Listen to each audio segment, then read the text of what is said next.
Seja muito bem-vindos ao Mesa de Debates. Aqui quem está falando é o Guilherme e vamos dar continuidade aqui da nossa programação, né? Já comecei a primeira live da semana tossindo, conversando, debatendo, né? Falando um pouco com os movimentos sociais, ver o que eles estão, né? Pensando aí da conjuntura nacional, política e falar um pouco aí da atuação dos movimentos, né? De modo geral.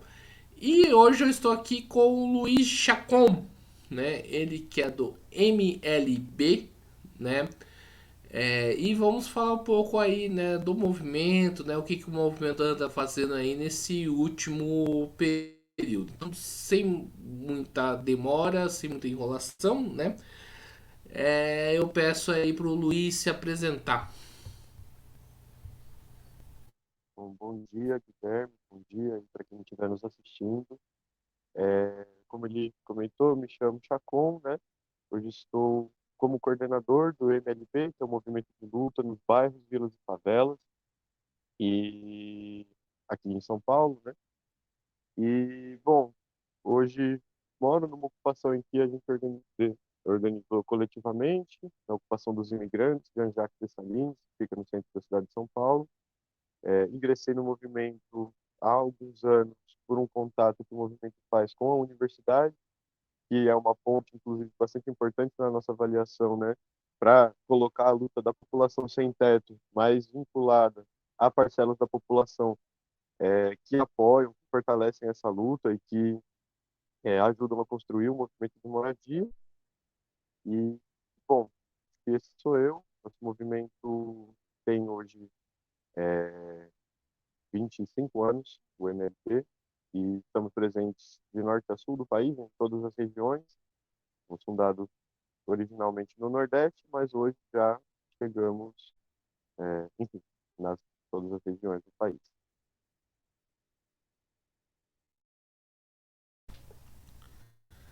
Maravilha, Luiz. E Luiz, vamos começar aqui com o nosso bate-papo, né? Pedindo aí para você falar um pouco aí do histórico da ocupação, né, que você faz parte. Olha, bom, essa ocupação onde eu moro, que ajudo a coordenar hoje, foi a primeira ocupação do MLB na capital paulista desde uma reorganização que a gente fez no nosso movimento nos últimos anos. Então, a gente já tinha ocupado outros prédios e terrenos na capital há alguns anos atrás, cerca de 9 ou 10 anos atrás, se não me engano. Mas, enfim, depois de algum tempo, a gente volta a fazer essa atuação na capital. Foi uma ocupação que aconteceu durante a pandemia, hoje nós estamos completando aí, vai 2 anos e meio, quase por aí. É, e é uma ocupação, como o próprio nome sugere, né, mas marcada por a presença massiva de famílias imigrantes, em especial do Haiti, da Bolívia, e que teve esse papel, inclusive, tipo assim, de fazer essa luta política na sociedade durante a pandemia, de quebrar com as defensivas de vários movimentos sociais, né, de moradia, no caso, que tinham uma avaliação de que era importante esperar a pandemia passar, né, para voltar a fazer a luta, sendo que, inclusive, era uma necessidade ainda maior daquele período, de que as famílias mais pobres e que estivessem sem teto ou no déficit habitacional tivessem de fato uma condição melhor de se morar, e isso ajudaria a nossa avaliação de que contribuiria, tipo assim, para o enfrentamento à pandemia de Covid-19, para que inclusive aquelas famílias tivessem melhores condições sanitárias e melhores condições inclusive de alimentação, de emprego, de renda, né? Porque para você poder ficar em casa precisava ter uma casa. Então foi uma movimentação que a gente fez e que hoje estrutura e base e avança, né, o trabalho do MLB na capital como um todo, né? Então, uma ocupação importante para a gente, segue aí na luta.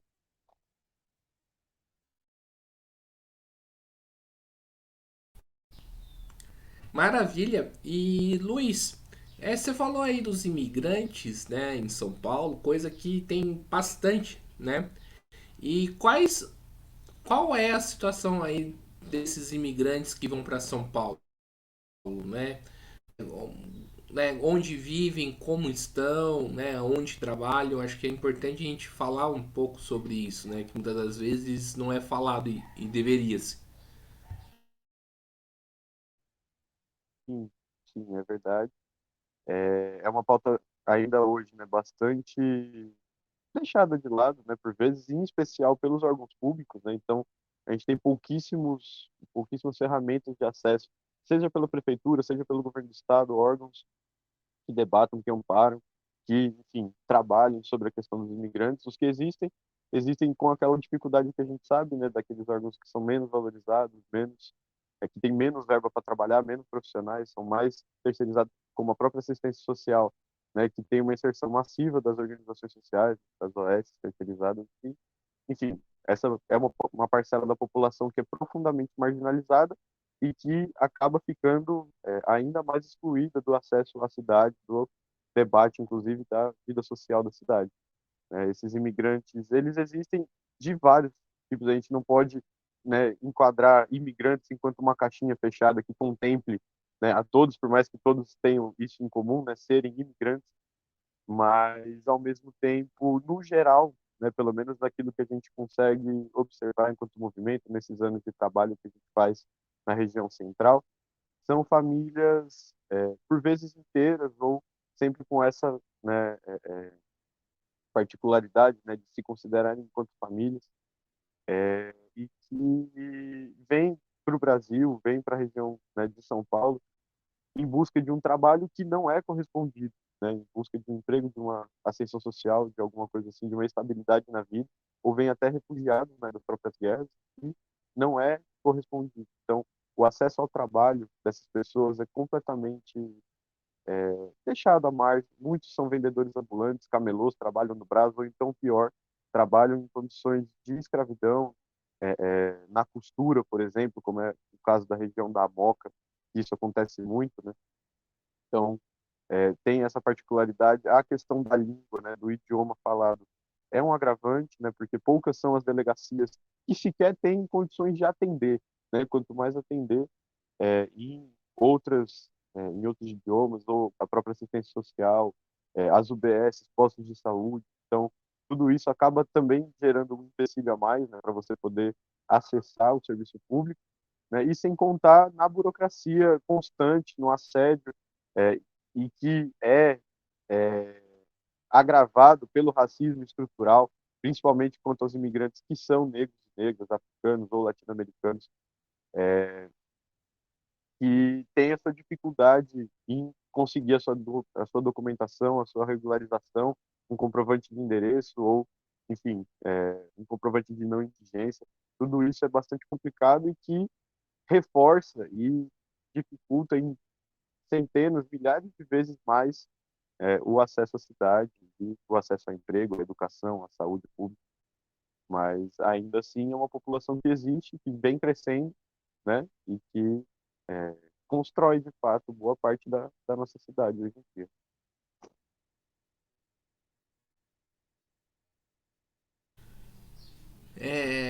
Perfeito. E, Luiz, acho que ainda nessa questão dos imigrantes, né? Acho que a gente caberia fazer uma pergunta, né? Por que que os imigrantes vêm para cá no Brasil, né? Porque muitas das vezes, né?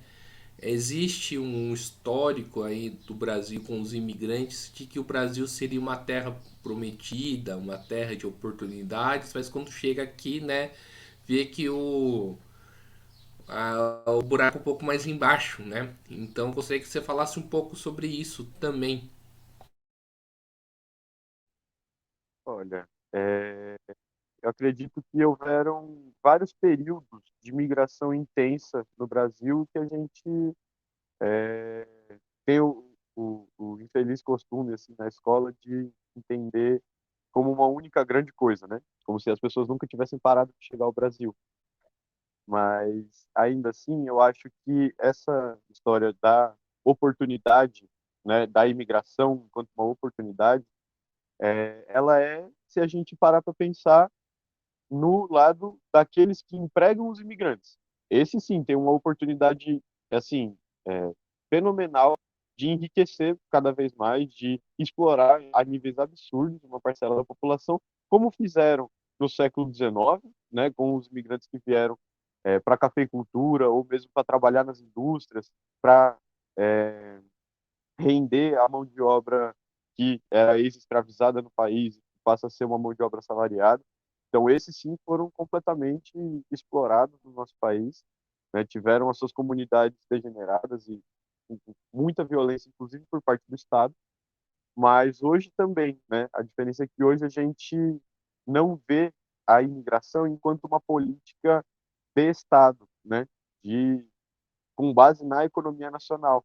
Ela é, na verdade, uma política de expulsão sumária dos outros países, né, que expulsa a própria classe trabalhadora, seja pela miséria, seja pela guerra, pela fome, pela falta de infraestrutura, né, e o Brasil, enquanto esse grande receptor, assim, né, pelo menos na América Latina, de uma parcela de imigrantes bastante significativa, né, e o Brasil, por não ser, inclusive, um plano, né, uma ação do Estado, essa imigração é, não tem nem condições e nem quer ter condições, né? Não se prepara para atender essa parcela de imigrantes, não tem algo como dar essa resposta. Então ficam várias dessas lacunas, né, que eu comentei e que não são sequer consideradas pelos governos, pelas prefeituras, né, pela questão do governo federal, muito poucamente. Então também isso é um agravante, assim.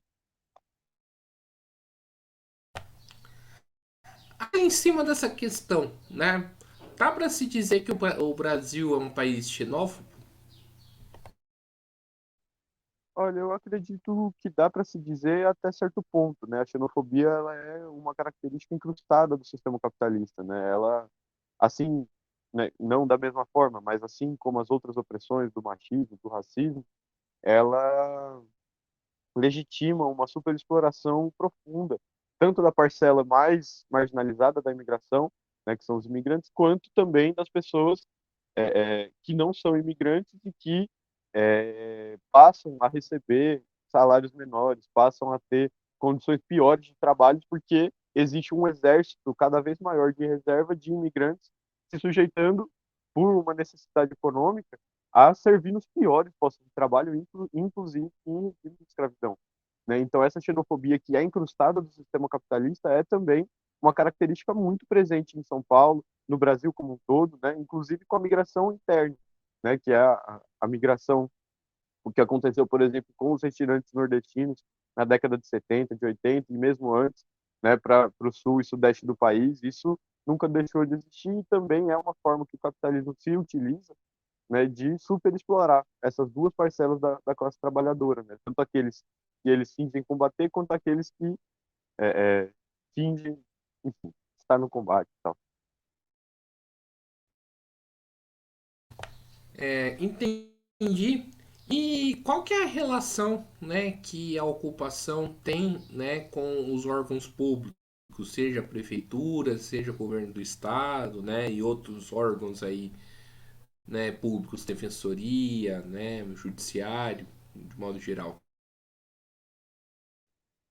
Bom, o MLB, então a nossa ocupação, mas todas as outras também, nunca se eximiu da cobrança, né? Então, de fazer a relação de cobrar os órgãos públicos para solucionar a questão da moradia, né? Então, a gente vem solucionando essas questões imediatas, transformando prédios abandonados em ocupações, mas a gente sabe que a questão da moradia, o déficit habitacional e o acesso à cidade, o direito à cidade, ele só vem quando isso for um objetivo do Estado brasileiro, e isso seja construído enquanto uma política pública, né? Então a gente tem essa relação conturbada, porque por várias vezes, nesses últimos 2 anos e meio, a gente ocupou a Secretaria de Habitação, é, ocupou a porta da prefeitura, né, para exigir que a mesa de negociação do judiciário, que inclusive existe, né, o pedido de reintegração de posse, não seja unilateral, mas que a ocupação, inclusive, mova processos e mova ações e diálogos de negociação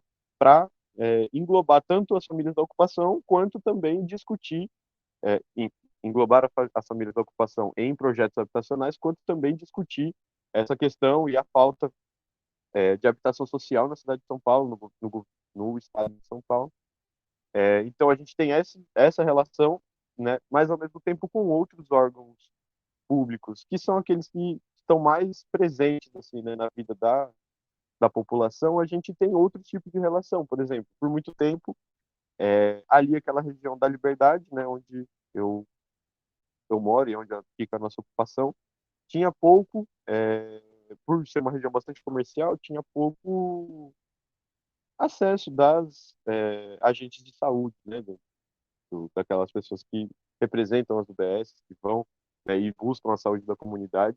E aí, por inclusive a ação do MLBI, da ocupação, hoje na ocupação acontece atendimento, inclusive, por muito tempo teve um tratamento odontológico fornecido pelo SUS, que acontecia dentro da ocupação, presença de assistentes sociais na ocupação, enfim. Então também existe esses outros tipos de relação, mas no sentido de fazer valer sempre os direitos que já existem dos órgãos públicos, quanto também de exigir aqueles que não existem. Entendi. E como que você avalia, né? Você aí de São Paulo, né, a política, né, a maneira que o prefeito Ricardo Nunes, né, e o governador aí o Tarcísio, né, de Freitas vem tratando a política habitacional da cidade, do estado como um todo. Olha, acho que o mais preciso a dizer da cidade de São Paulo é de que o prefeito Ricardo Nunes não vem tratando a política de moradia de maneira alguma, né? Tanto o Ricardo Nunes quanto o Tarcísio, eles seguem a mesma agenda econômica, né, do fascismo que governou o nosso país pelos últimos 4 anos, né? Então nós também não podemos eximir de comentar e de esclarecer que a política do Ricardo Nunes de tratar as ocupações urbanas enquanto caso de polícia, enquanto um espaço de ataque, né, e não um espaço de diálogo, não enquanto uma representação da luta, mas fundamentalmente enquanto uma ação criminosa dos movimentos sociais, segundo como ele age, né, isso vem dificultando, atrasando a luta por moradia profundamente, né? A própria revisão do plano diretor que aconteceu na cidade de São Paulo foi uma manobra suja, e que embasa uma série de ações, inclusive violentas da Polícia Militar, né, de reintegração de posse, e que na prática vendem, entregam a cidade de São Paulo ao mercado imobiliário. Então todos os prédios abandonados, que são muitos, dezenas, talvez centenas de prédios, numa mesma região, né, que são as regiões dos eixos econômicos que eles chamam no plano diretor, são regiões que ele gostaria, inclusive, de exigir a responsabilidade tanto da prefeitura de não expropriar os prédios, quanto dos proprietários desses prédios pelo abandono, pelo sucateamento da cidade, né, e entregar para o setor imobiliário fazer retrofit, alugar prédios que eram prédios abandonados, que passam por uma reforma com a verba da prefeitura e fazer um aluguel desses prédios, pagar 3.000, R$ 2.500 ao mês para se morar no centro de São Paulo. Esse é o grande plano, né, do prefeito Ricardo Nunes, ao invés de atender o déficit habitacional, né, numa cidade em que a gente tem a maior porcentagem de imóveis abandonados do país, né, segundo o censo que saiu agora, as relações pelo menos de população e demografia que saiu, né, isso é inadmissível de uma perspectiva social, mas é inadmissível também de uma perspectiva econômica, né, uma vez que essa entrega exacerbada ao mercado imobiliário, inclusive que foi quem financiou a campanha do Ricardo Nunes e também, né, do finado Bruno Covas, né, que saiu na mesma chapa, que é insustentável. É justamente essa financiarização da cidade de São Paulo que vem permitindo que exista essa quantidade de imóveis abandonados na cidade, né? E ao governo federal, então, ou ao governo estadual, eu acho que não preciso nem me estender muito, assim, né? O Tarcísio coloca, inclusive, essa política fascista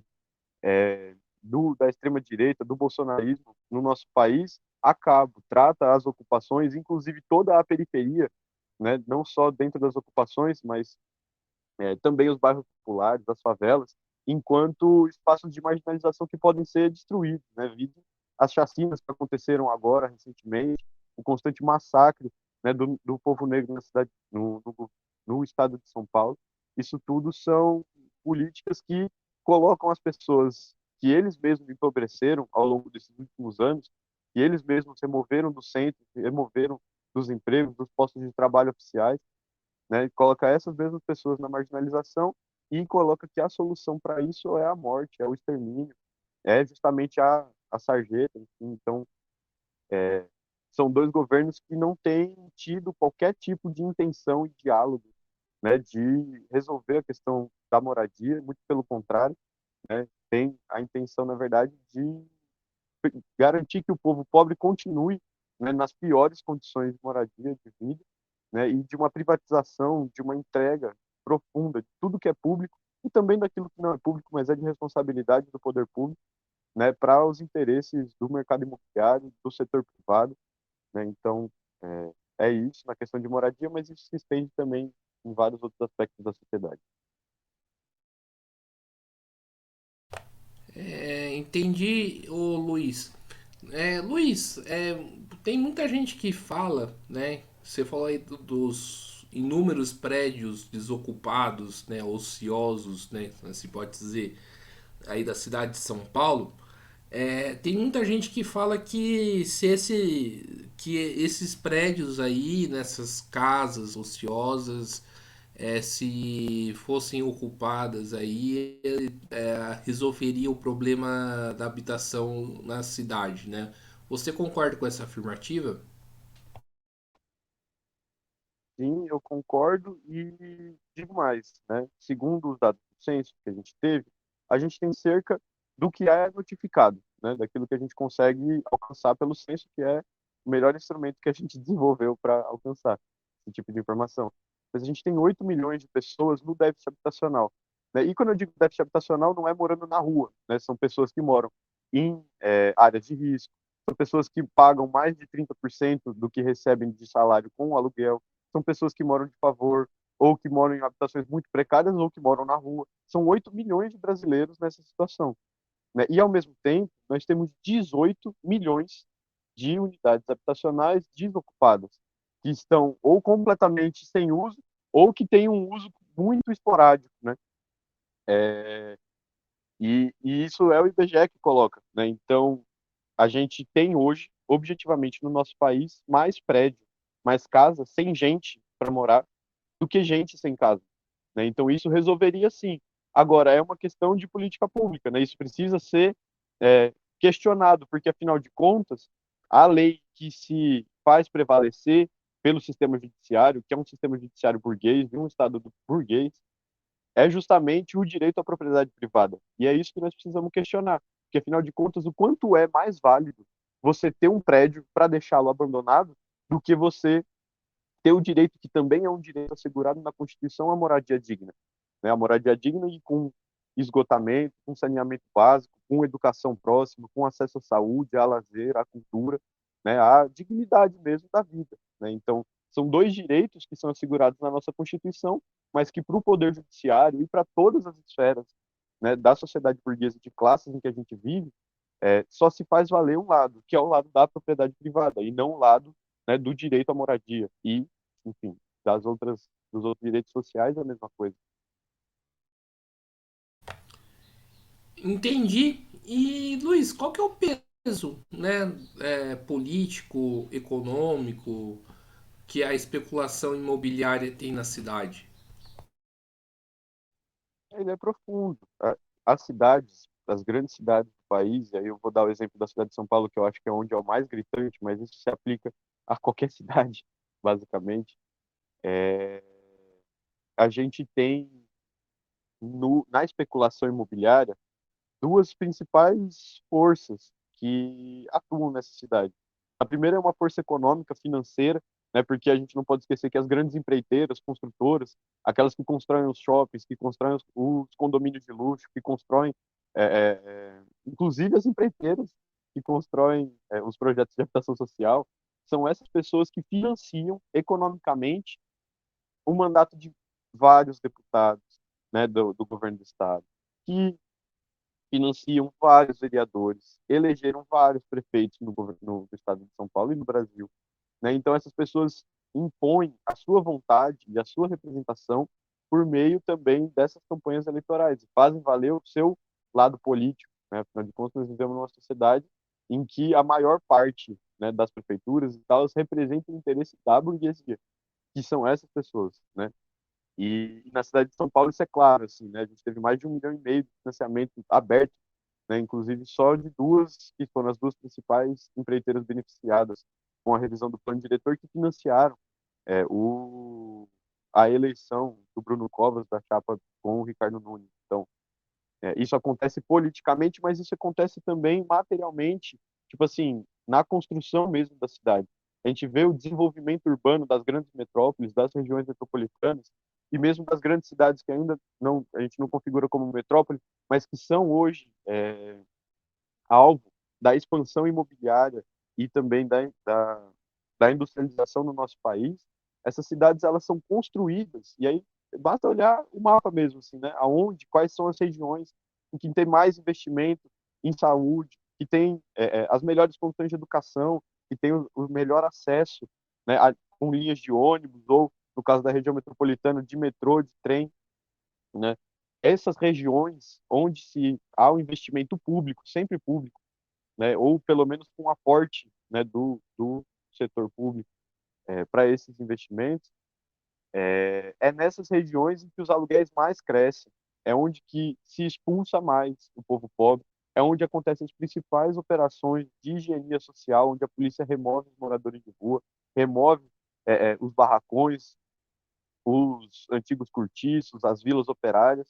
É dali que sai, né, o povo trabalhador que é mandado para a periferia, é mandado a morar mal, né? Então, ela, além de ser a especulação imobiliária, né, além de financiar politicamente a intervenção mesmo, né, em várias cidades, mas ela também constrói a cidade. E hoje a gente tem uma cidade que é construída para os ricos morarem bem, para os ricos terem os melhores acessos, inclusive de sistemas de telefonia, de informação. E isso, consequentemente, gera uma outra cidade, que é uma cidade que o Chico Science até coloca, né, na cidade de Recife, que é a cidade baixa, que é a cidade onde falta tudo, onde falta educação, onde falta saneamento básico, onde falta acesso à cidade, onde as pessoas gastam 2, 3 horas no transporte público para conseguir chegar no centro, né? Então, objetivamente, ela influencia dessas duas principais maneiras, na minha visão, né? Entendi. E Luiz, vamos aproveitar um pouco o tempo que a gente tem aqui, que está quase acabando, né? Para a gente falar um pouco aí de conjuntura nacional e política, né? Além da luta de moradia. Passados aí 9 meses, né, do governo Lula, né, do governo Lula e Alckmin, qual é a avaliação que você tem do governo? Olha, a avaliação que eu faço do governo, e aí eu acho que é importante deixar isso claro também, que não é a avaliação que eu faço. Tudo aquilo que disse e que direi daqui para frente é uma avaliação do nosso movimento, né? O MDB é um movimento centralizado e, portanto, a gente defende uma mesma linha política. E a avaliação do governo federal, ela é muito daquilo que a gente tinha já enquanto perspectiva quando decidimos eleger o governo, que era um governo de conciliação de classe, era um governo que representaria os interesses da burguesia e que pouco ou quase nada faria, né, por livre e espontânea vontade, né, de retomada dos direitos sociais, dos espaços. Então, o que a gente vê hoje acontecendo é um governo democrático, eleito democraticamente, que se faz ser representado, o que é bastante mais importante na minha avaliação, mas ainda assim um governo que não altera, não muda várias das retiradas de direitos que nós tivemos durante o governo golpista do Michel Temer, o governo fascista do Jair Bolsonaro, e é necessário, é uma tarefa, na verdade, dos próprios movimentos sociais, das organizações revolucionárias, das pessoas que, enfim, constroem a base, que inclusive foi a base que foi a luta para eleger o Lula, né, que a gente, portanto, conquiste os nossos direitos na luta, né? Não que a gente se ausente da luta, mas é justamente uma relação de que os últimos 4 anos a gente gastou fazendo luta para não perder a pouca democracia que a gente tinha, para que não fosse dado um golpe, como se um golpe que foi tentado várias vezes, né, pelos fascistas, pelo Jair Bolsonaro, inclusive está sendo comprovado agora, mas é uma política que foi aprofundada. E hoje nós temos que ter a consciência de que nós precisamos lutar para conquistar mais, para revogar imediatamente as reformas que impedem o desenvolvimento das áreas sociais, então revogar a reforma trabalhista, revogar a reforma da Previdência, revogar o teto de gastos, que hoje a gente pode até chamar, né, de arcabouço fiscal, mas é o teto de gastos, em congelar o investimento em áreas sociais, né, para garantir, inclusive, um pagamento bilionário da dívida pública, né, de colocar metade de tudo aquilo que o povo trabalhador construiu durante o ano, né, no bolso de banqueiro, de empresário gringo. Então, existe isso, e existe uma necessidade urgente, Guilherme, de conquistar as políticas públicas na luta. Então, continuar ocupando, continuar fazendo as manifestações, aprofundar, inclusive, a luta de classe, porque é num governo democrático que a gente tem um pouco mais de condições, não por vias institucionais, mas pela correlação de forças, de conquistar o maior investimento, por exemplo, no Minha Casa Minha Vida, que voltou e que não tem condições de atender o déficit habitacional. Então, nós precisamos aprofundar esse programa, aprofundar as políticas que o governo Lula tem, né, tentado de alguma forma propor, mas fundamentalmente sabendo que é justamente por estarmos num governo que não é fascista, que não é, é nem um pouco, inclusive, comparado, né, ao do Jair Bolsonaro, que nós temos essas melhores condições de luta. Foi para isso que nós decidimos que seria fundamental eleger, né, um governo da social-democracia, e é justamente sobre essas condições que nós se propomos a lutar com melhores chances, assim, né?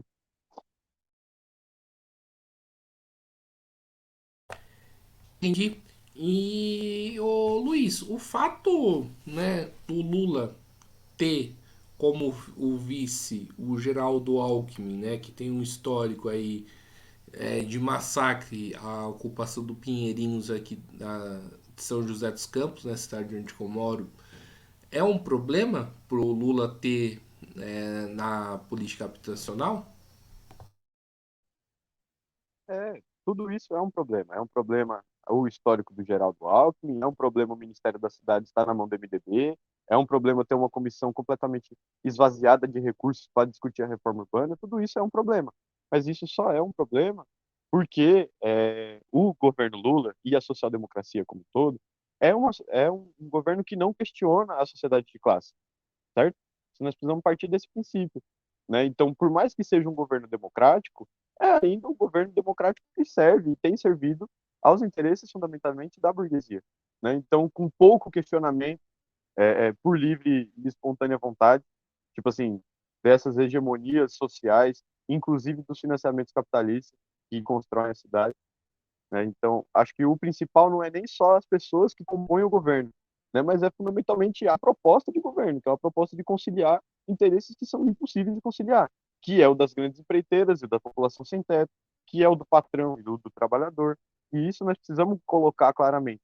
Mas ainda assim é um governo que tem, com certeza, muito melhores é, é, é, condições de atender às demandas que os movimentos sociais reivindicam, desde que esses movimentos sociais reivindiquem, porque também ficar esperando, né, que se resolva só porque o governo está lá e aí agora vai estar, isso é uma ilusão que há 20 anos nós perpetuamos no nosso país e que não, nunca, nem sequer chegou perto, né, de garantir, assim, né, qualquer tipo de reforma urbana ou reforma agrária. Então, também não é uma ilusão que a gente pode se dar o luxo de ter, assim. E como você falou um pouco aí da política habitacional, né, do ministério e tudo mais, e como o atual governo vem rendo os movimentos sociais nessa área? Desculpa, amigo, deu uma cortada, eu não te ouvi.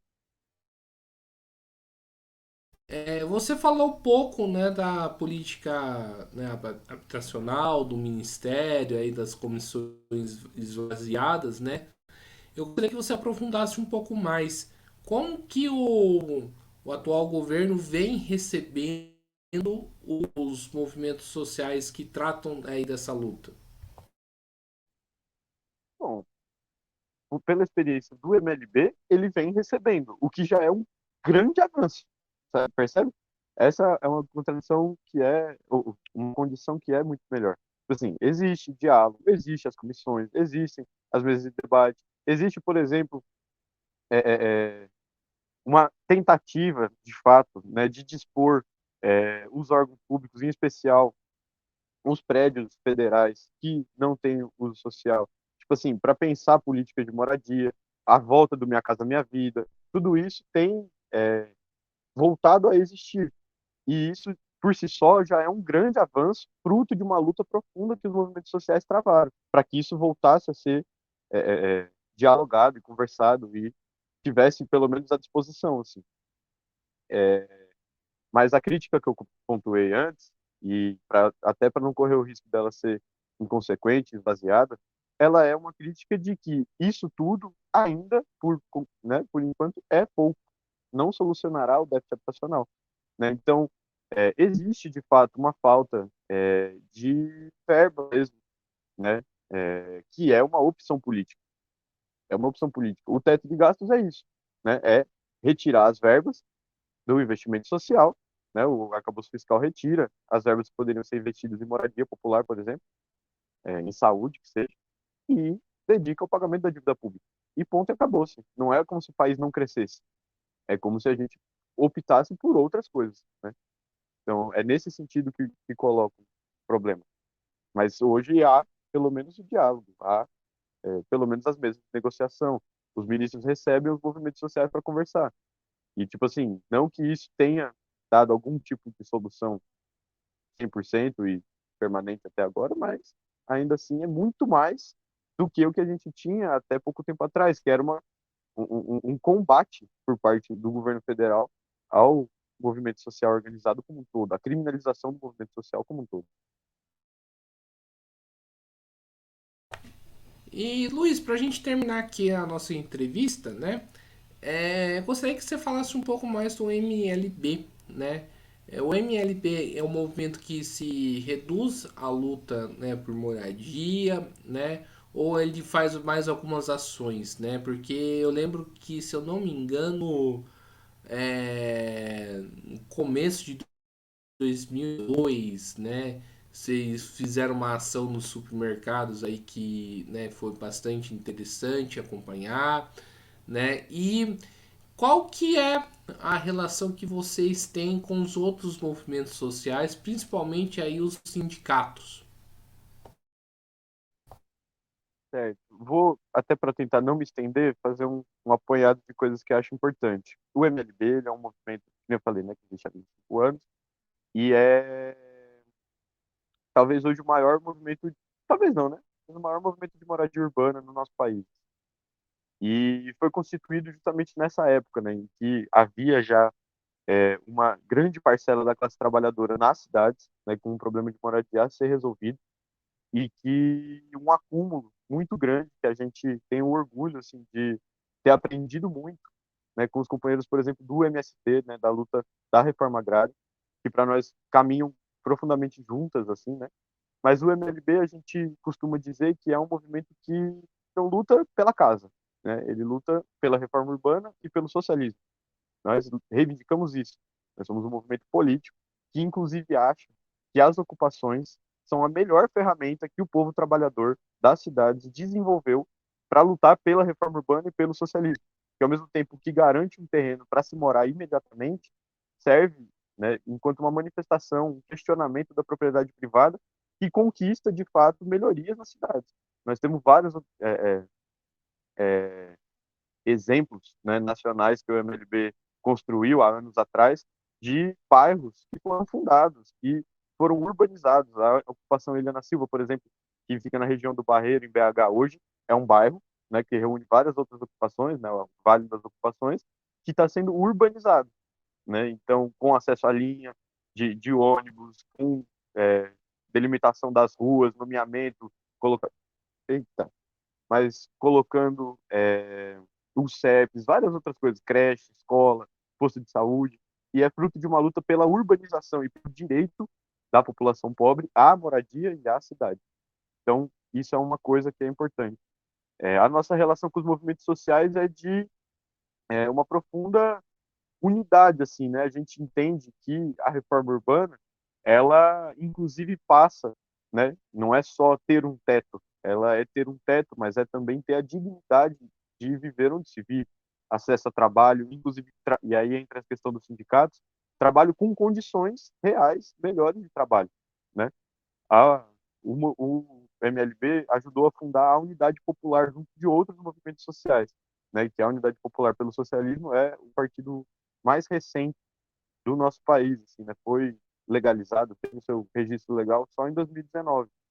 E ainda assim é composto pelos movimentos sociais que também, né, viram no campo político um vácuo profundo de atuação na prática, de necessidade, inclusive, né, de criação de um partido político que pudesse falar em nome dos movimentos sociais, colocar as lideranças forjadas no seio dos movimentos sociais para representarem as suas bases, os seus espaços, né, no parlamento que pudesse constituir uma política única, unitária, de unidade, inclusive, no país inteiro, né? Então nós temos essa relação assim, né, com os demais campos da esquerda, os demais movimentos sociais, sindicatos, enfim, que é dessa unidade de uma luta que ela é comum a todos, né? Que é a luta pelo socialismo.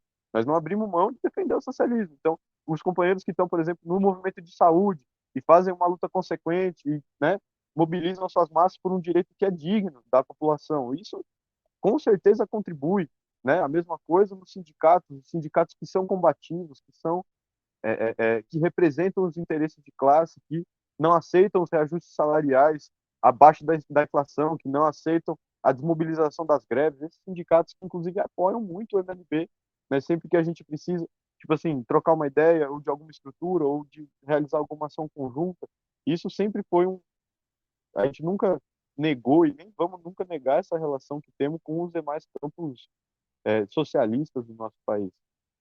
Tanto é que fundamos, junto a outros movimentos sociais, o movimento de mulheres ao Gabenário, o movimento Correnteza, né, a União da Juventude de Rebelião, o movimento Luta de Classes, um partido político que pudesse representar esses interesses e dar cabo, inclusive, a essa angústia que a direção e as bases do MLB tinham, né, de não se sentir representado em outro partido político.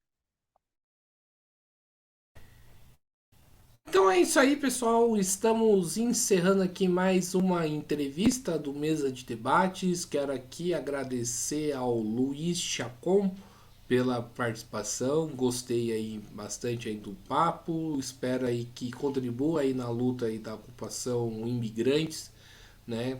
E passo a bola aí novamente para o Luiz fazer as considerações finais. Então, Guilherme, eu é que agradeço o convite, o espaço.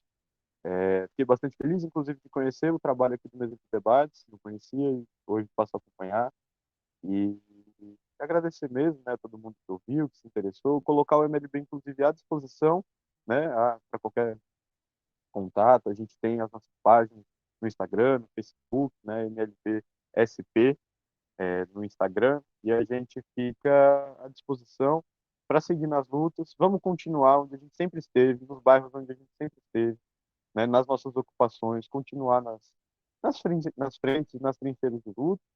E um grande abraço aí para todo mundo. E precisando, estamos sempre aí, tá bom?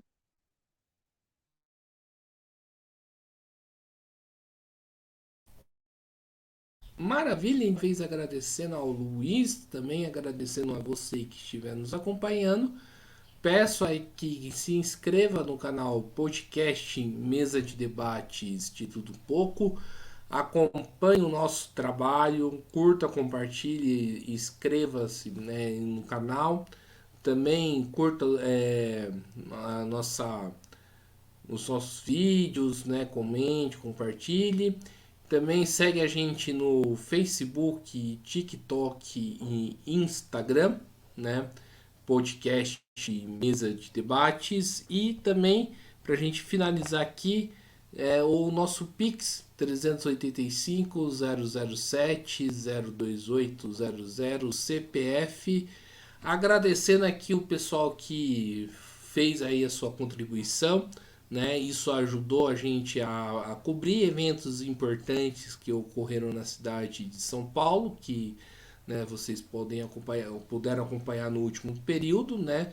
E segue aí contribuindo, né, que a gente vai tentar aí fazer coberturas, né, de outras coisas que vão acontecer ainda na cidade de São Paulo, mas também, né, que se a gente puder, no Brasil inteiro. E também temos o nosso Padrim, www.padrim.com.br para podcast Mesa de Debates, que é outra plataforma de financiamento. Então é isso aí, pessoal. Né? Como eu falei no domingo, está aberta aí mais uma semana do Mesa de Debate. E fui.